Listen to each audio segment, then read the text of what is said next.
नमस्कार, महाकवरी न्यूज में स्वागत है आपका। मैं हूं आपके साथ सोनम। सीएम मोहन यादव ने रविवार को जिले के पोलाई कला में देवास शाजापुर लोकसभा क्षेत्र से भाजपा के प्रत्याशी महेंद्र सोलंकी के पक्ष में जनसभा की।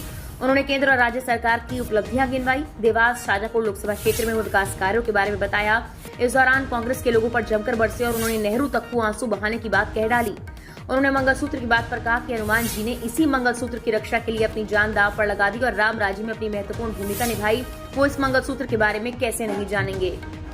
उन्होंने कहा, पहले देश की सीमा पर जवानों का अपमान हो रहा था, पड़ोसी देश के सैनिकों से सिर काट कर ले जा रहे थे, देश में विस्फोट हो रहे थे, लेकिन आपने मोदी जी को पहली बार वोट दिया। उन्होंने सीमा पर सैनिकों का सम्मान बढ़ाने के लिए पाकिस्तान के घर में घुसकर मारा, भारत की ताकत का एहसास कराया। पहले दो देश अमेरिका और इजरायल ही दुश्मनों के घरों में घुसकर मारते थे, लेकिन अब भारत तीसरा देश बन गया।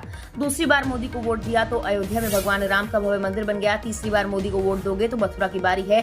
साथ ही उन्होंने कहा, 13 मई कांग्रेस गई, सभी को 13 मई को मतदान अवश्य करना है, सभी को अपने जरूरी काम छोड़ने हैं। उन्होंने कांग्रेस को खूब लताड़ भी लगाई। शाजापुर लोकसभा क्षेत्र में आया और पोलाई गांव में मेरे अपने गुरु स्वर्गीय शालिग्राम जी तोमर वरिष्ठ प्रचारक थे, विद्यार्थी परिषद के समय से काम करते संगठन मंत्री थे। उनके निवास पर आया, मैं कई बार यहाँ आया था।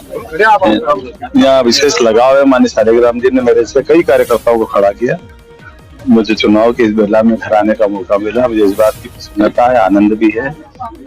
स्वर्गीय शालिग्राम जी की धर्मपत्नी जी से मुलाकात हुई, उनको प्रेम से काकी जी कहते हैं। उन्होंने वही स्नेह से भोजन कराया और इस स्थान पर आकर के मन आनंद और एक अलग प्रकार से भरा भी। हालांकि शालिग्राम जी की कहानी पूरी नहीं हो सकती, लेकिन जो उनने राष्ट्रभक्ति का मार्ग सिखाया, राष्ट्रवाद के प्रकल्प करते हुए देश सेवा के काम में निस्वार्थ भाव से लगे रहो, जीवन भर इस पाठ को याद रखेंगे।